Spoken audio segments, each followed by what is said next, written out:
টিপি লিঙ্কের একটা রাউটার ইউজ করব, সেটা হচ্ছে আর্চার C54। আজকে এটার আনবক্সিং থাকবে আপনাদের সামনে, এবং সাথে এটা কেন নিলাম আর এটার বক্সের ভিতরে কি কি থাকতেছে, এটা কি কি প্রোভাইড করতেছে আপনাকে, সব বিষয় নিয়ে আলোচনা করব।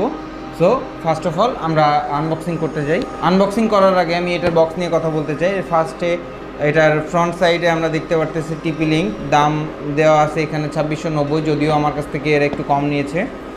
আর এটা AC 1200, এটা রেঞ্জটা আসলে এখানে দেওয়া নাই, কোথাও দেখছি না যে রেঞ্জ কতখানি দেওয়া। আর এটা কি প্রোভাইড করতেছে, যদিও অনলাইনে এটাকে দেখলে দেখা যায় যে 1500 মিটার বা 2000 মিটার পর্যন্ত কয়েকটা ওয়েবসাইটে দেওয়া আছে। এটার ফ্রন্ট সাইডে তো দেখতে পারতেছেন 1 ইয়ার গ্যারান্টি দিয়েছে আমাকে। আর এটা এক্সেল সার্ভিস থেকে এটা প্রোভাইড করেছে, সাথে ওয়ার্ল্ড নাম্বার 1 টিপি লিঙ্কের ওয়ার্ল্ড নাম্বার 1 এর ট্যাগ লাগানো, ডুয়েল ব্যান্ড